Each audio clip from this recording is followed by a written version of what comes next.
Hey everybody, Joe here. Nice of you to join me today. Thanks for coming. Okay, today we're going to take a look at this, the CeraVape Mini Tank. Now, I know that there have been quite a few reviewers out there who've already done more than a few reviews on this recently. And it was one of those reviews by Vic over at the Vaping with Vic channel that after I saw his review really convinced me that I might want to purchase this tank for myself. Yes, you heard right, I said purchase this tank. This tank was not, I repeat not, sent to me for free for review. Okay, well when I finally decided to pull the trigger and get one, I looked around on the internet to see if I could find a vendor out there that carried this tank in stock. And I found that the only people who were advertising it as in stock were over on the other side of the pond, primarily in the UK. While looking around, I also noticed that there were a few people listed on eBay as selling what they claimed were genuine minis. Having bought more than a few tanks off of eBay before that purported to be genuine and were anything but, I was immediately skeptical, even though the prices were in line with a genuine article. Now, mind you, I am not adverse to buying a clone tank. And I also have no issues with reviewing a clone. Not everybody out there can afford the high prices that some vendors charge for their original tanks. And clones do have a legitimate place in the market, as long as they are advertised right from the get-go as a clone or as XYZ style. But if they're advertised as genuine and they are indeed clones, then that, at least in this child's humble opinion, constitutes fraud. And I personally will not countenance that in any way, shape, or form. Period. So, after a rather exhaustive search that bagged me absolutely nothing, I got in touch with CeraVape through their website and asked them if they could email me a list of authorized vendors that I could purchase. And I did make sure that I understood that I was not looking for a freebie here. A genuine version of their product for my personal use and for review. After a few days, Bonnie, hey Bonnie, you look good in that show by the way, contacted me by email asking yet again why I was asking. I again explained to her why I was asking, and a little less than 24 hours later I got an email back from her telling me that a company on eBay by the name of Benny's Pizza was an authorized vendor of the original product. So I wrote her back, thanked her very much for her help, and after pulling the trigger on the purchase, within 3 to 4 days my tank was in my hot little hands. And believe me, by that time they were itching to tear into the packaging like a kid at Christmas time. Well, you ask, what the hell is all of this to do with this tank? Well, a lot, as it turns out. Shortly after the tank arrived, I realized that the tank I had in my paws was not the same tank as the one that Vic had reviewed. So, I sent off an email of inquiry to Bonnie, and again, within 24 hours, I received a very beautiful email back from her and found out that the tank that I had, and indeed all the minis that were being sold right now in the US market, are the version 1 of the Mini. And the tank that Vic reviewed was the version 2. Let's take a quick look at a couple of pictures so you can see what I'm talking about here. Okay, in this slide you can see a picture of the two versions side by side. As you can readily see here, there are quite a few similarities, namely the mouthpiece and this upper part of the assembly here, the knurling here on the base section, 510s, also the dimpling here. But you can also see the difference between the two in that here on the version 2 you see these 4 air holes here, and here on the version 1 you have only the 1 air hole. Also, you can see the differences here in the two on the chimney section. This here's the version 1 chimney section has this very small chimney here, which goes into a larger cap that has both screws and O-rings, which we'll be showing you a little bit later. And the version 2 has a much larger chimney section here, which just pressure fits into the top of the coil. This slide, you can clearly see the engraving here on the bottom of the tank that's showing the version 2 designation.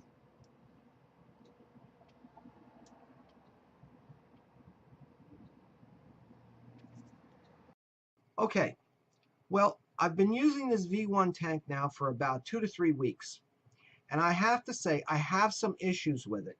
And since the version that Vic reviewed, as per Bonnie, was an engineering prototype, I cannot address how well that version performs since it hasn't even been released yet.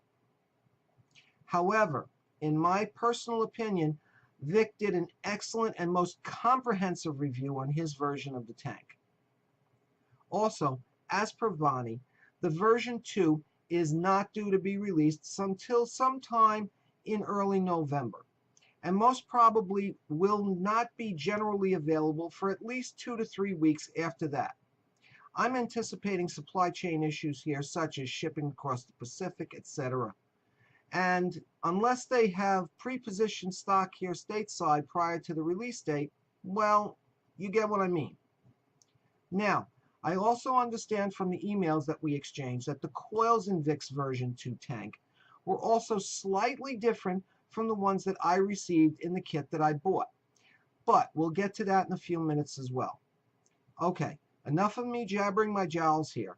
Let's get down below decks to the build cam, and I'll intersperse a few slides here and there to show you just what the hell I'm talking about.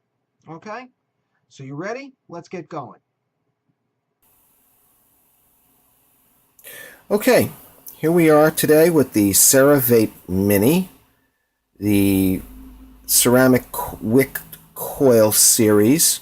As you can see here on the side, it says quite plainly, patent pending.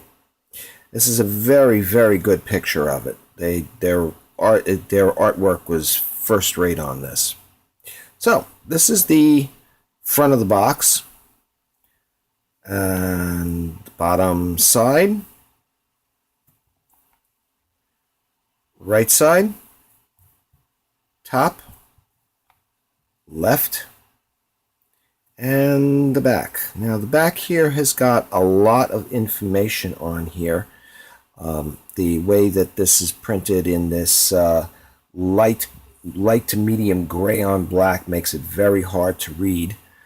You have the hologram sticker here showing authenticity. You also have the scratch and check because Chinese companies are being cloned by other Chinese companies today.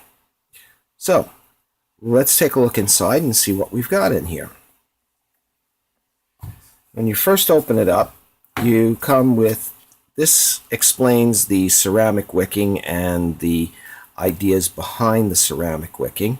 Shows you the differences between coil, silica wick, they call it common wick here, ceramic wool, which I would never use in a million years because that stuff flakes like crazy when it gets even slightly wet. And this are the ceramic wick that they're using here. And it's just a little bit of advertising to let you know exactly what you're looking at. This is the instruction manual that comes in here. It's a rather well put together and illustrated instruction manual. As you can see here, it says quite plainly in here, resistance level 2.4 ohms at 3.3 to 4.8 volts.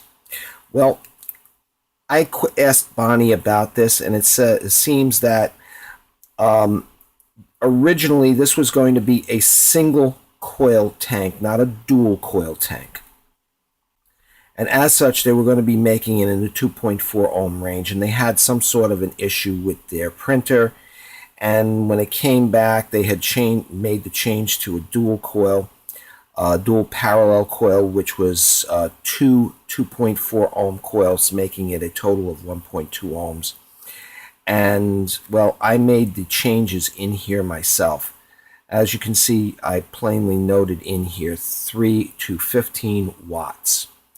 That's really the optimal power range for this unit.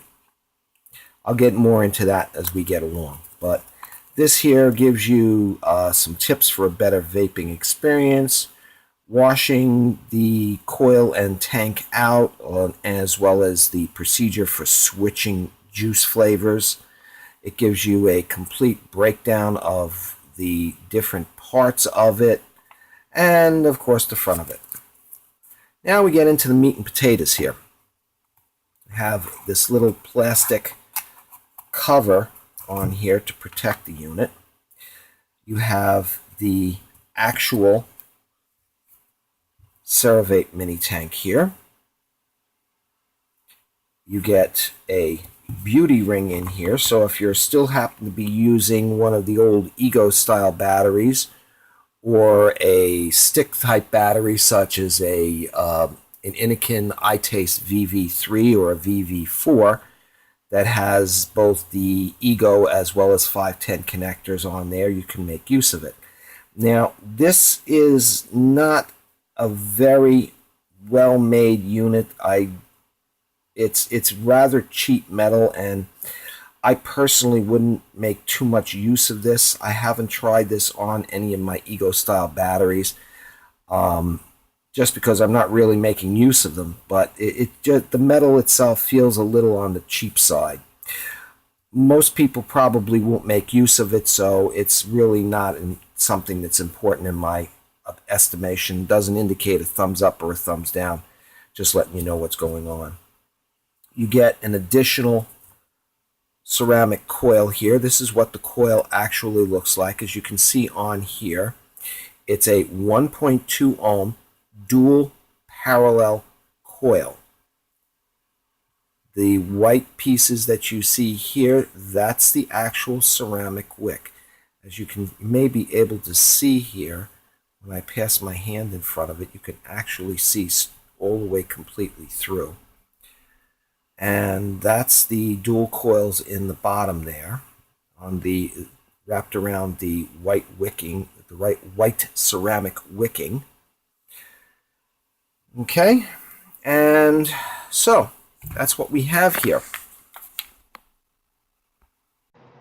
Okay, as you can see from the screen capture of Vic's hand showing the tank he reviewed, there are 4 air holes at 1.8 millimeters each that are open, and the air intake is adjusted by closing off via click stops in one direction and vernier lee in the other direction.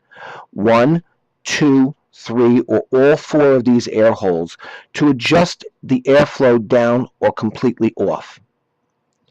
You can see the differences more clearly in this side-by-side picture of the 2 versions.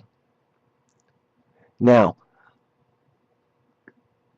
let's go back to the build cam and take a close-up look at my tank.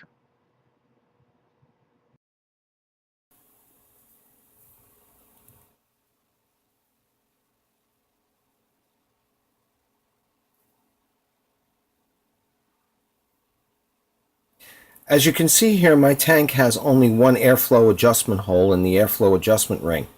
This click stops just like Vic's does, but the difference is that the click stops over successively smaller holes. The largest one that you see here is 2 millimeters in diameter. The next one that you see here is 1.8 millimeters in diameter, 1.2 millimeters in diameter, and finally 1 millimeter in diameter. Now the airflow on this version 1 tank is tight. Not as tight as Matt from Suck My Mod would call sucking a golf ball through a garden hose tight, but it is most definitely a mouth to lung tight feel. The only way someone such as myself who wants to do a lung hit with this is to carb the tank no other way. But watch out with that. If you try to do a full mouth to lung or a carbed full lung hit on this version 1 tank right after filling it, even after following CeraVape's instructions, and especially if you're using, like I am, a 70 or higher VG juice, you will get dry hits like crazy. The coil in this version of the Mini just needed time to bed in, however. After a tank or two and washing it out, as per the instructions in the booklet I just showed you, I only occasionally got a dry hit or two, and that was right after filling. This is, I believe, due to the coil's wick tube. In Vic's video, the diameter of the juice holes in the ceramic wick seems to be ever so slightly larger. But not having Vic's version here to compare the two side by side, I cannot say that for sure. But, however, this is highly possible due to a statement in one of Bonnie's emails. I quote, "The coil heads look similar on the surface, but we have made tiny modifications to match the new airflow control size." Close quote. Now, when Vic was talking about the wicking on the 1.2 ohm dual parallel coils, he also referred to the silver band in the middle of the coils. That, as he explained it, was there to stabilize the ceramic wick. Well, when I got the coil heads, I specifically went looking for it and found that the silver band Vic saw in the coils that he had was actually the non-conductive wire that they used to construct the coils with, this having a slightly different light reflective coefficient than the Kanthal, as you can see here in this slide.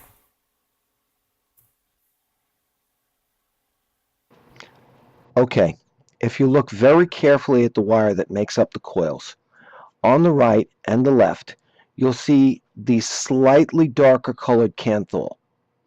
And in the middle here, in between them, you'll see the much shinier wire. And the large round blobs that are on that wire, well, that's where the resistive wire, the Kanthal, is welded to the non-resistive wire. I don't know what type of wire this non-resistive wire is, but it is clearly not Kanthal and clearly not a silver band to stabilize the coil. Now, I'm not intimating in any way, shape, or form that Vic tried to mislead anyone here. Far from it. Let's get straight from right here from the get-go. But if he had the high-power magnifying headband that I have here and regularly use while coiling and all such other things, yes, I am a tech geek, guilty as charged and damn proud of it too, he would have been able to see clearly what I saw without any issues. I also use them with close-up corrective reading glasses, so you're actually talking probably more like the equivalent of a 10 to 20 power binocular loop magnifying headset here.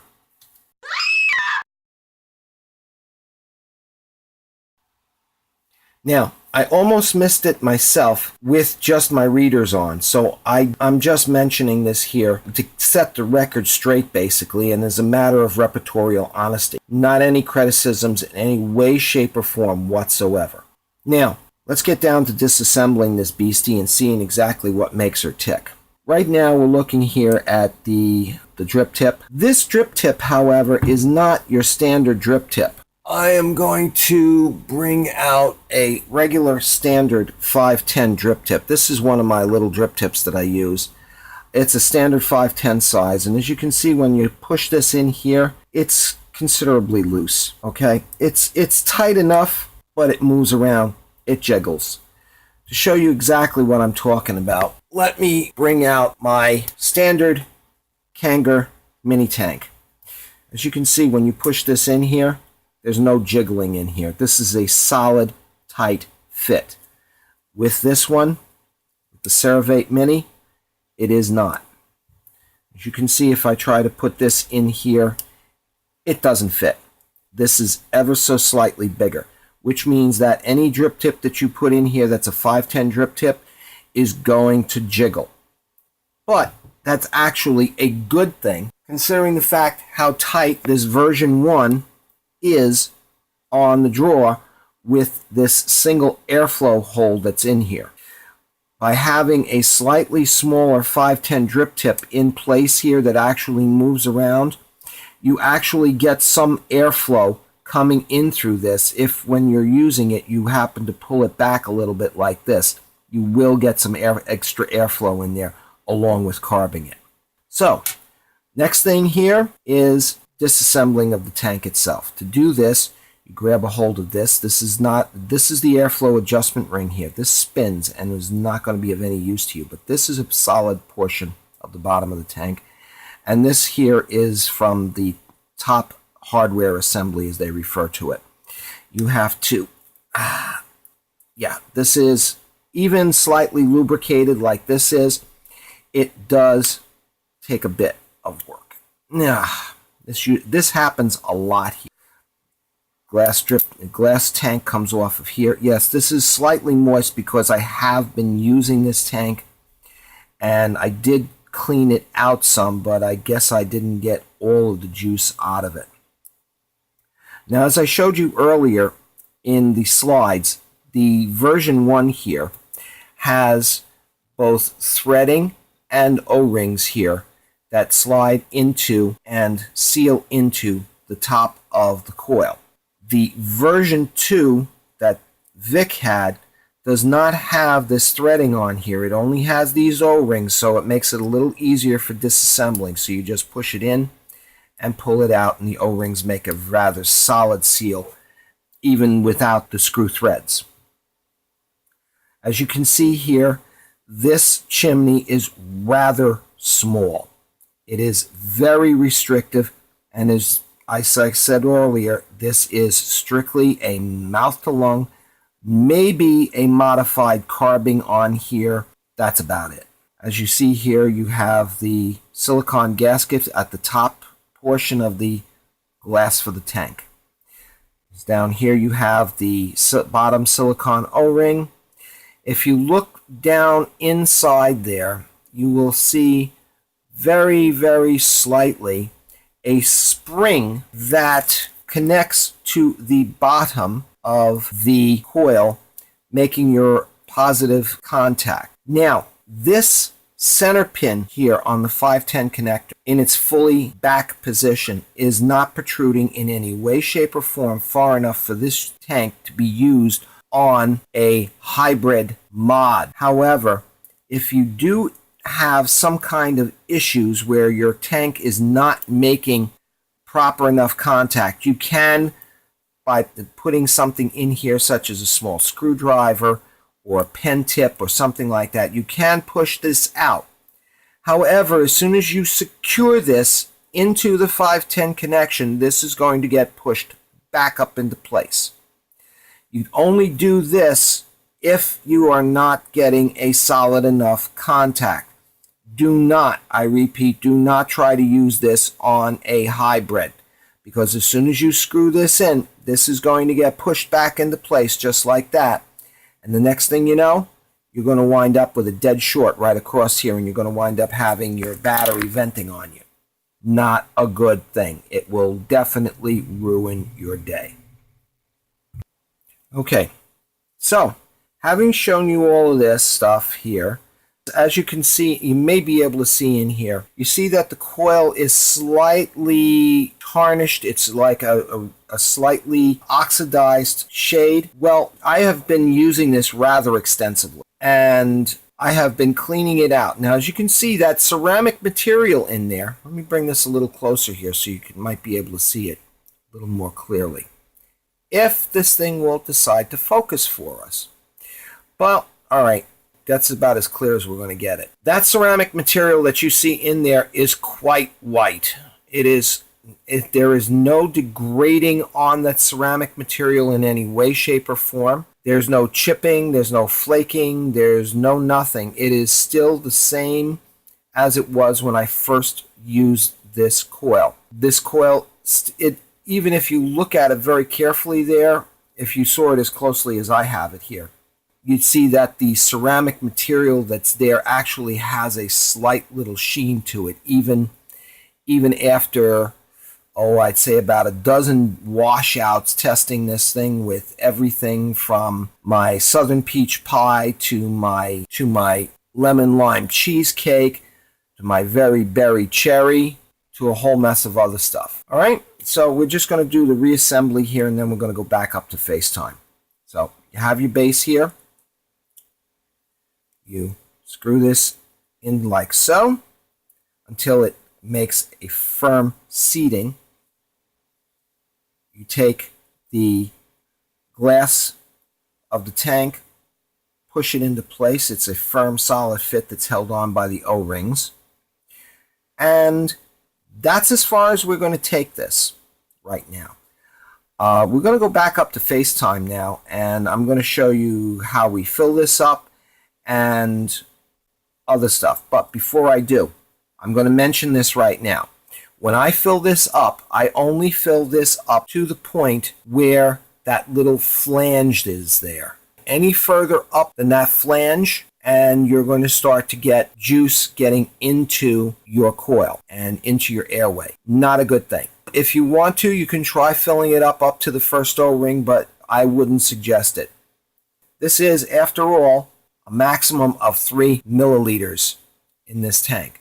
I have not actually measured out 3 milliliters to see exactly how far up it goes, but that's where I've been putting it, and I've been getting very good and very respectable filling, no spills or leakage or any kind like that.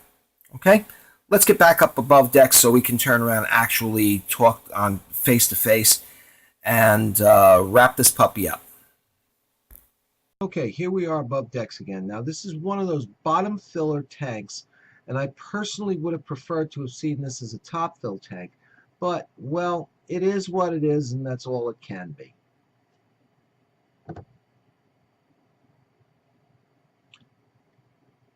Now, I readjusted the camera here so that way you can see exactly what I'm doing. As I said before, I haven't previously checked to see what the exact capacity of this tank is and exactly where the 3 milliliters that it's marked on the chimney section here says that it is. So what I did was I took some of my tobacco blend 5% testers that I made in one of my DIY shows a few weeks ago, and I filled up a 3 milliliter syringe. I don't know if you can see that there. Yeah, there you go. Actually, let me hold my hand behind there so that way it may help to focus it. I don't know. But as you can see, that is 3 milliliters exactly. So what we're going to do is I'm going to fill this up here on camera so we can see exactly where 3 milliliters comes out. All right, ready? Here we go. Let's start putting this in and see exactly how far up 3 milliliters comes. Well, it's past the crown already. Up, it's right to the top. It's just that flange that I told you about where I usually fill it to is just slightly awash there.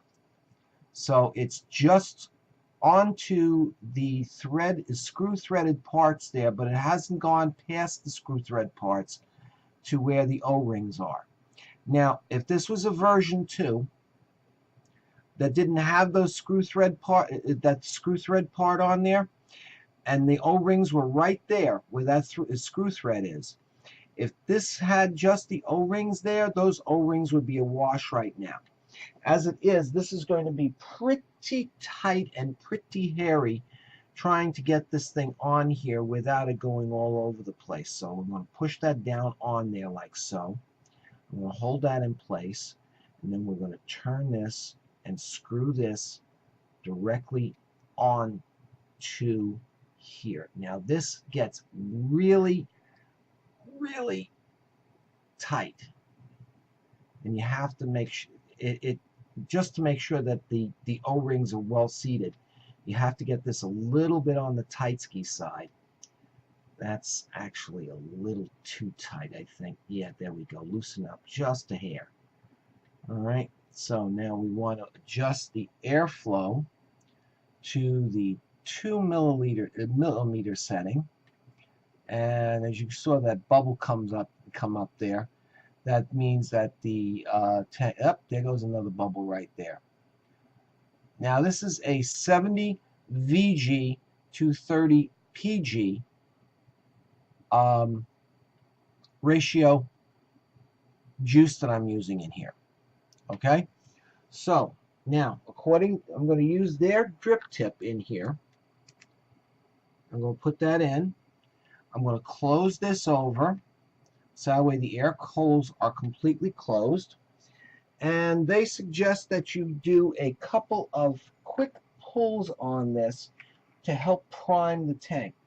Now this has been sitting around for about the last week, basically drying out. I've been wanting to do this video now for over a week, but with all the CASA stuff and everything else that's been going on, that I had to post like within the day, and a whole mess of other personal stuff like with my modem and everything else. I've been like going absolutely mashugana here, trying to turn around and keep things together. So this is the first chance I'm getting. So this has actually been sitting around for a week.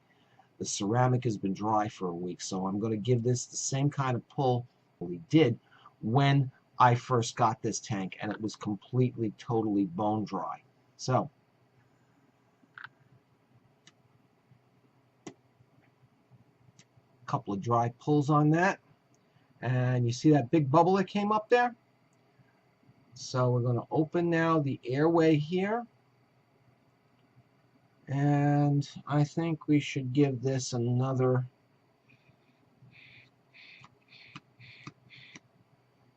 couple of pulls there. Yeah, we got another little bubble that came up.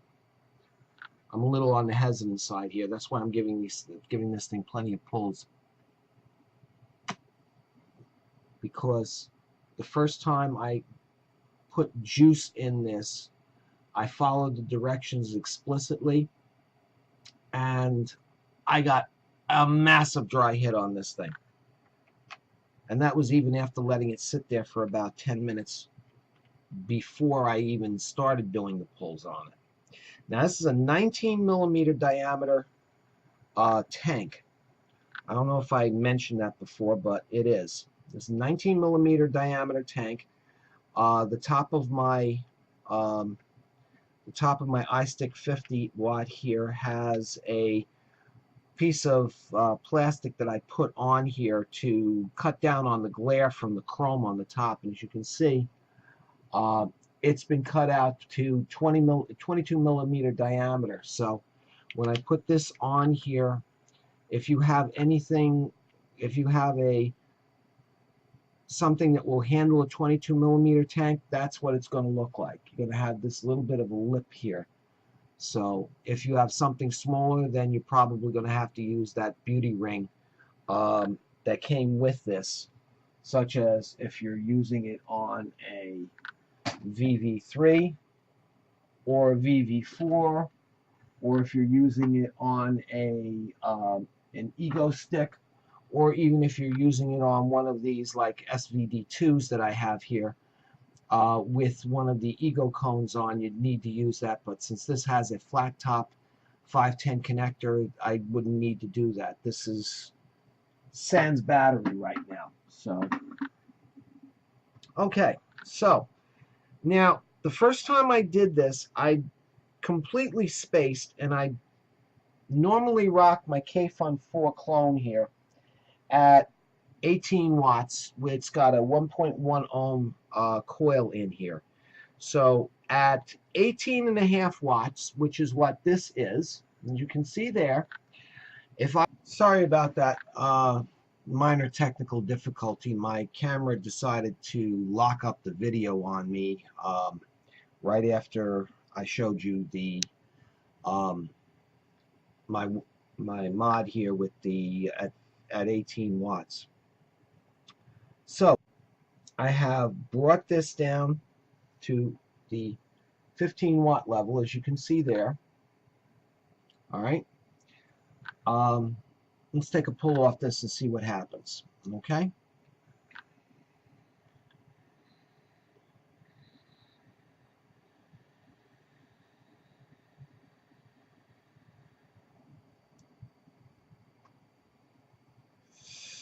Now, that was a straight long hit, no carbing.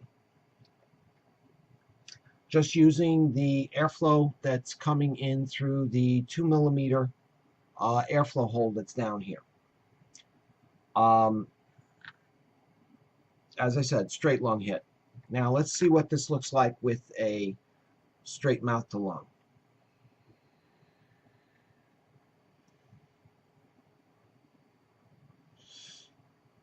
That's getting a little bit on the anemic side.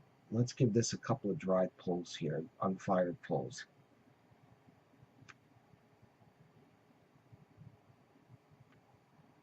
I got a feeling that I'm gonna wind up getting a dry hit. Yeah, bubble came up just now. All right, so let's try this again.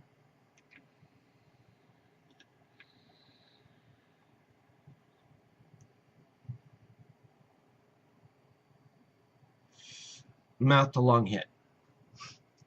Okay.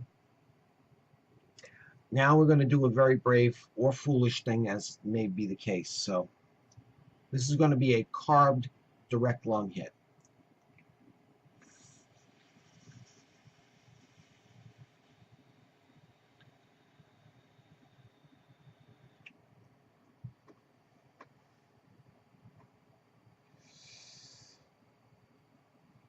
When the coil gets saturated, when the coil's wicking gets saturated, this has tremendous flavor.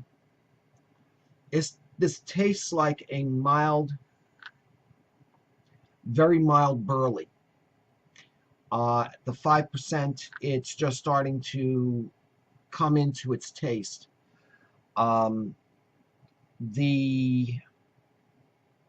I understand from speaking with Kimberly, who's the owner of One Stop DIY Shop, that this is supposed to be done at 10%, so this is like only half strength here. I didn't know. Nobody told me. But I found out later on. So, as I said, you can see that once this wick starts to get saturated, it will keep up with it. The problem comes in with this material and with the excuse me, the size of the wicking hole, that getting it saturated is one of the issues. The other issue is the airflow with this thing. This thing is almost quite like sucking a golf ball through a garden hose. Seriously, it is extremely tight. Now, I've been using this tank and coils for about the last 2 weeks, with juices ranging between 70 and 75% VG. And there are a few times that I've gotten one hell of the wickedest dry hits that I've ever had in my life. I've asked Bonnie about this, and she said that they test their tanks with 60% PG and 40% VG in between 3 and 15 watts. Well, I've been finding that that's about the sweet spot for these coils. These coils are most comfortable at below 15 watts. And when you get above 15.5, 16, 17, or God forbid 18.5, where I first tried this totally by accident, wow, dry hit city. Now, if you take into account my experiences and what Bonnie said, the hypothesis that they made the diameter of the center of the tube on the wicking larger becomes even more plausible. That would absolutely confirm Vic's findings quite well. Okay, now, well, for $29 shipping included, it's not a bad little tank. And considering the target consumers that they were aiming for, 1, the upper end of the beginner to the bottom end of the intermediate market, 2, the folks who are still mouth to lunging it, 3, the folks who do not and would never think of doing a sub-ohm tank in their life, and who are very happy with low wattage tanks and who don't want to spend a whole hell of a lot of money, well, then yeah, they sure hit a bullseye with this one. The flavor is totally there when not getting dry hits at high VG percentages and wattages, that is. There seems to be no organic flavor of any kind. This is due to the ceramic wick. I've been using a couple of juices that I know quite intimately, namely the juices that I just got through mixing up in my DIY videos that I just got through posting about a week or so ago. And using a juice that you know well is the best way in the world to gauge the flavor production of any tank, because you know what it's supposed to taste like already. I've been comparing the flavor of these ceramic coils to the organic cotton coils that I use in my K-Fun 4 clone. And I want to tell you that the flavor is quite comparable. I was very pleasantly surprised. Not only do they give me a very similar flavor profile, but they do it at a lower wattage and thereby longer battery life. Now, this V1 of the Mini is not for the more advanced intermediate vapors. Definitely not for the cloud crowd. And while these coil heads may be rebuildable, I haven't taken one apart yet, as I only have 2 to my name. If they last as long as the company claims, which is 3 months, they would be a great bargain, because they're selling replacement heads at $5 a pack for 5 of them in the pack. That's basically a buck a head. And if they do last for the 3 months straight, that's 15 months from a 5-pack. Not bad at all. But from the condition of the coil, not the ceramic wick, mind you, I have been rather extensively using for the last 2 weeks, they look like they might actually get a month to a month and a half. And that's still not shabby at all. And if they can be rebuilt and the ceramic is still in good condition, and so far it looks like that will be the case, well, then the sky's the limit. And it would only be limited by how long the ceramic and the insulators last. Okay, let's wrap this up here with the $50,000 question. Would I buy this tank again? Well, let me qualify my answer this way. Yes and no.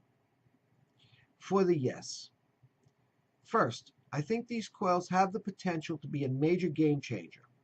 The biggest headache for any vapor is the wicking. Whether it's in a Kanger sub-tank or a K-Fun or an Atlantis tank, wicking is by far and away the biggest headache we vapors have. Well, that is next to FDA and repressive anti-vaping laws. If CeraVapes can or has made some modifications to the design of the ceramic wick by increasing the inside diameter of the tube to allow for better wicking with higher VG juices, then yes, this has a very high potential, and I would support them wholeheartedly. Second, given the kind of airflow this version of the tank has, if I were a new to intermediate vapor looking for a really good tank for mouth to lung vaping, and I would be content with 50-50 or 40-60 PG/VG juices like most juices in the tank targeted market today, then this tank would be a great deal and a great value, and yes, I would buy it again. For the no. First, I was extremely taken aback by the fact that I was led, as I believe a lot of people were, to believe that the model that I saw Vic and a couple of other reviewers do on this tank was the version I would be purchasing, only to find out that it was not. If you are going to send out an engineering model to a reviewer, make sure that you stress to that reviewer just what it is. I have seen enough of Vic and the few other reviewers that I've seen do reviews on this to believe that if they were told that if this was an engineering prototype, they would have mentioned it or they would not have done the review on it at all. And since they did not mention it, I can only surmise that they weren't told. Not cool. Also, 2. Given the airflow issues on this version of the tank, even as a mouth-to-lung vapor, which I am not, I would not buy it again, personally. I personally feel that just a bit too restrictive. Third, given where I am as a vapor now, I like great flavor and moderate volume and well-saturated cloud production. Plenty of airflow so I don't feel like I'm sucking on a straw, but not so loose and airy that I feel like I'm breathing directly through my mouth. And given the version of the tank that I bought, no, I would not buy it again. However, if I had gotten the version that I thought I was going to be getting, the one basically that Vic reviewed, then yes, I would buy it again, as it appears that the version 2 has remedied most, if not all, of the issues that the version 1 has. I know that there are some out there who are going to say that I'm soft pedaling on this review for one reason or another. Okay, remember this. 1, I bought this tank with my own money. I did not get it for free. Okay? 2, editorial disclaimer here. Okay, I look on myself as being a reporter in the classic sense of the word. Your reporter. And I personally subscribe to the classic reportorial code of ethics, not the modern variety. Read the, quote, what's in it for me kind. If something is not true, then I don't care what anyone says. Nothing in the world could or would make me say that it is true. I am beholden to no one except to you, the public who watch these videos. And this has to be said here and now. So all of you manufacturers and vendors out there, listen up real good.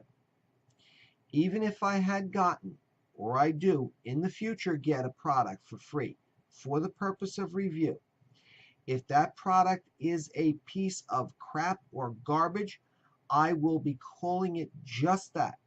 No ifs, no ands, no buts about it. Got it? Okay. Well, I think that's just about all I have to say for now on this subject. So I want to thank you all for joining me here today. I hope I have given you some information that's of use to you, and I hope to see you back here soon again. Until then, may the road ever rise to meet you. May the wind be ever at your back. Take care, and bye for now. God bless.